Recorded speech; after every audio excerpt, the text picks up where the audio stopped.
Chapter 9. When I reached home, my sister was very curious to know all about Miss Havisham's, and asked a number of questions. And I soon found myself getting heavily bumped from behind in the nape of the neck and the small of the back, and having my face ignominiously shoved against the kitchen wall, because I did not answer those questions at sufficient length. If a dread of not being understood be hidden in the breasts of other young people to anything like the extent to which it used to be hidden in mine, which I consider probable, as I have no particular reason to suspect myself of having been a monstrosity, it is the key to many reservations. I felt convinced that if I described Miss Havisham's as my eyes had seen it, I should not be understood. Not only that, but I felt convinced that Miss Havisham too would not be understood, and although she was perfectly incomprehensible to me, I entertained an impression that there would be something coarse and treacherous in my dragging her as she really was, to say nothing of Miss Estella, before the contemplation of Mrs. Joe. Consequently, I said as little as I could, and had my face shoved against the kitchen wall. The worst of it was that bullying old Pumblechook, preyed upon by a devouring curiosity to be informed of all I had seen and heard, came gaping over in his chaise cart at tea time, to have the details divulged to him. And the mere sight of the torment, with his fishy eyes and mouth open, his sandy hair inquisitively on end, and his waistcoat heaving with windy arithmetic, made me vicious in my reticence. "Well, boy," Uncle Pumblechook began, as soon as he was seated in the chair of honor by the fire. "How did you get on uptown?" I answered, "Pretty well, sir," and my sister shook her fist at me. "Pretty well?" Mr. Pumblechook repeated. "Pretty well is no answer. Tell us what you mean by pretty well, boy." Whitewash on the forehead hardens the brain into a state of obstinacy perhaps. Anyhow, with whitewash from the wall on my forehead, my obstinacy was adamantine. I reflected for some time, and then answered as if I had discovered a new idea, "I mean pretty well." My sister with an exclamation of impatience was going to fly at me. I had no shadow of defense, for Joe was busy in the forge, when Mr. Pumblechook interposed with, "No. Don't lose your temper. Leave this lad to me, leave this lad to me." Mr. Pumblechook then turned me towards him, as if he were going to cut my hair, and said, "First, to get our thoughts in order, 43 pence?" I calculated the consequences of replying, £400, and finding them against me, went as near the answer as I could, which was somewhere about 8 pence off. Mr. Pumblechook then put me through my pence table from 12 pence make 1 shilling, up to 40 pence make 3 and 4 pence, and then triumphantly demanded, as if he had done for me, "Now, how much is 43 pence? To which I replied, after a long interval of reflection, "I don't know." And I was so aggravated that I almost doubt if I did know. Mr. Pumblechook worked his head like a screw to screw it out of me, and said, "Is 43 pence 7 and 6 pence 3 fardens, for instance?" "Yes," said I. And although my sister instantly boxed my ears, it was highly gratifying to me to see that the answer spoilt his joke, and brought him to a dead stop. "Boy, what like is Miss Havisham?" Mr. Pumblechook began again when he had recovered, folding his arms tight on his chest and applying the screw. "Very tall and dark," I told him. "Is she, uncle?" asked my sister. Mr. Pumblechook winked assent, from which I at once inferred that he had never seen Miss Havisham, for she was nothing of the kind. "Good," said Mr. Pumblechook conceitedly. "This is the way to have him. We are beginning to hold our own, I think, mum." "I am sure, uncle," returned Mrs. Joe, "I wish you had him always, you know so well how to deal with him. Now, boy, what was she doing of, when you went in today?" asked Mr. Pumblechook. "She was sitting," I answered, "in a black velvet coach." Mr. Pumblechook and Mrs. Joe stared at one another, as they well might, and both repeated, "In a black velvet coach." "Yes," said I, "and Miss Estella, that's her niece, I think, handed her in cake and wine at the coach window, on a gold plate. And we all had cake and wine on gold plates. And I got up behind the coach to eat mine, because she told me to." "Was anybody else there?" asked Mr. Pumblechook. "For dogs," said I. "Large or small?" "Immense," said I, "and they fought for veal cutlets out of a silver basket." Mr. Pumblechook and Mrs. Joe stared at one another again, in utter amazement. I was perfectly frantic, a reckless witness under the torture, and would have told them anything. Where was this coach, in the name of gracious? Asked my sister. In Miss Havisham's room. They stared again. But there weren't any horses to it. I added this saving clause, in the moment of rejecting for richly caparisoned coursers which I had had wild thoughts of harnessing. Can this be possible, uncle? Asked Mrs. Joe. What can the boy mean? I'll tell you, Mum, said Mr. Pumblechook. My opinion is, it's a sedan chair. She's flighty, you know, very flighty, quite flighty enough to pass her days in a sedan chair. Did you ever see her in it, uncle? Asked Mrs. Joe. How could I, he returned, forced to the admission, when I never see her in my life?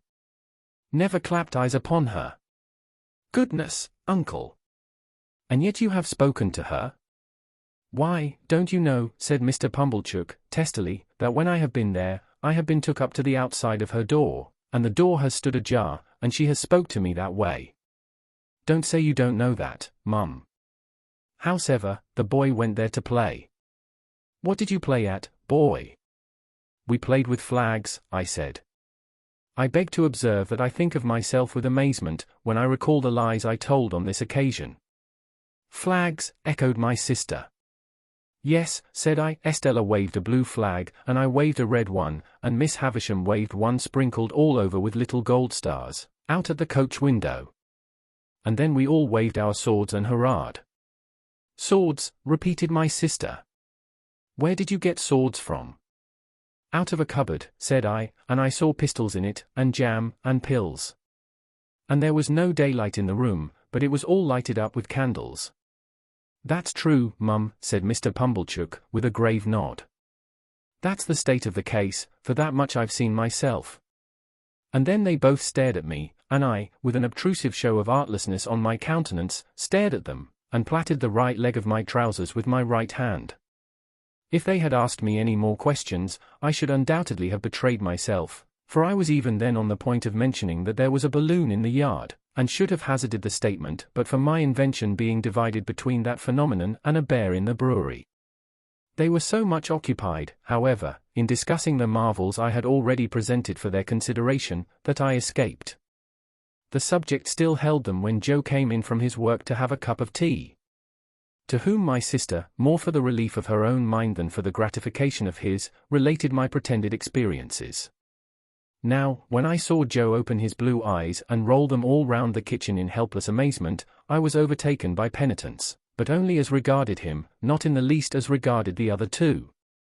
Towards Joe, and Joe only, I considered myself a young monster, while they sat debating what results would come to me from Miss Havisham's acquaintance and favour.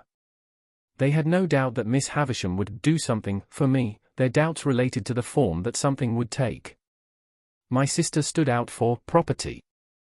Mr. Pumblechook was in favour of a handsome premium for binding me apprentice to some genteel trade, say, the corn and seed trade, for instance.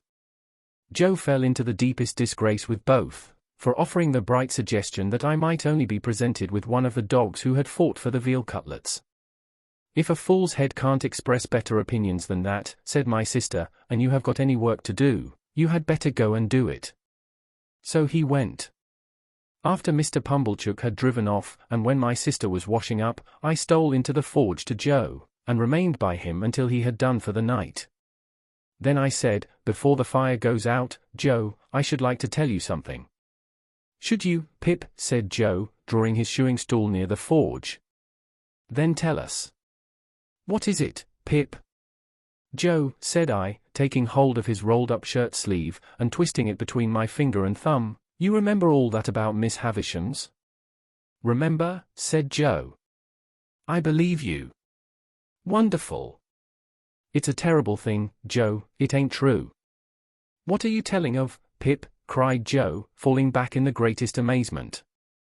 You don't mean to say it's... Yes, I do, it's lies, Joe. But not all of it. Why, sure you don't mean to say, Pip, that there was no Black Welwick Co., eh?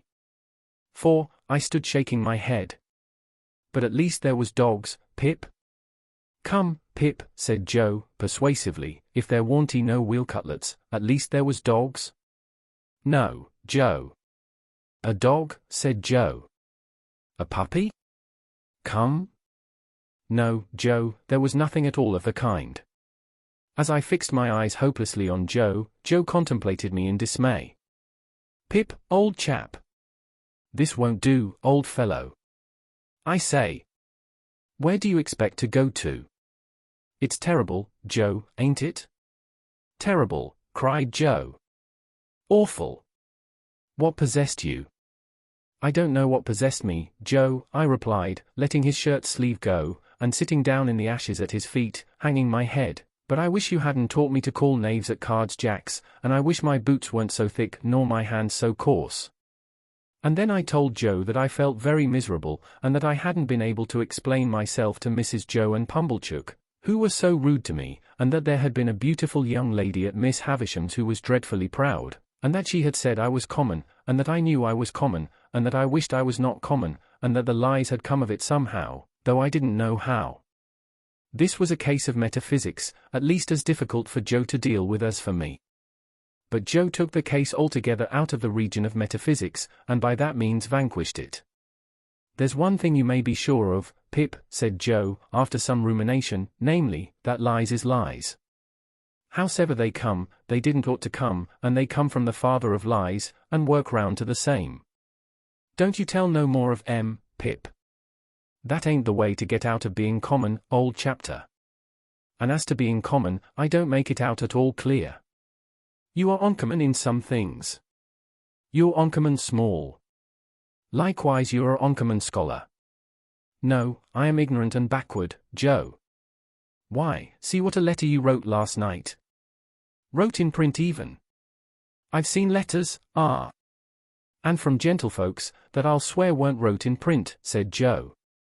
I have learnt next to nothing, Joe. You think much of me. It's only that. Well, Pip, said Joe, be it so or be it sunty, you must be a common scholar afore you can be a uncommon one, I should hope. The king upon his throne, with his crown upon his head, can't sit and write his acts of parliament in print, without having begun, when he were a unpromoted prince, with the alphabet. Added Joe, with a shake of the head that was full of meaning, and begun at a 2, and worked his way to Z. And I know what that is to do, though I can't say I've exactly done it. There was some hope in this piece of wisdom, and it rather encouraged me. Whether common ones as to callings and earnings, pursued Joe, reflectively, mightn't be the better of continuing for to keep company with common ones, instead of going out to play with uncommon ones, which reminds me to hope that there were a flag, perhaps. No, Joe. I'm sorry there weren't a flag, Pip. Whether that might be or mightn't be, is a thing as can't be looked into now, without putting your sister on the rampage, and that's a thing not to be thought of as being done intentional. Look'ee here, Pip, at what is said to you by a true friend. Which this to you the true friend say. If you can't get to be uncommon through going straight, you'll never get to do it through going crooked. So don't tell no more on Pip, and live well and die happy. You are not angry with me, Joe? No, old chapter. But bearing in mind that them were which I mean to say of a stunning and audacious sort, alluding to them which bordered on wheel cutlets and dog fighting, a sincere well-wisher would advise, Pip, their being dropped into your meditations, when you go upstairs to bed. That's all, old chap, and don't never do it no more. When I got up to my little room and said my prayers, I did not forget Joe's recommendation, and yet my young mind was in that disturbed and unthankful state, that I thought long after I laid me down, how common Estella would consider Joe, a mere blacksmith, how thick his boots, and how coarse his hands. I thought how Joe and my sister were then sitting in the kitchen, and how I had come up to bed from the kitchen, and how Miss Havisham and Estella never sat in a kitchen, but were far above the level of such common doings. I fell asleep recalling what I used to do when I was at Miss Havisham's, as though I had been there weeks or months, instead of hours, and as though it were quite an old subject of remembrance, instead of one that had arisen only that day. That was a memorable day to me, for it made great changes in me. But it is the same with any life. Imagine one selected day struck out of it, and think how different its course would have been. Pause you who read this, and think for a moment of the long chain of iron or gold, of thorns or flowers, that would never have bound you, but for the formation of the first link on one memorable day.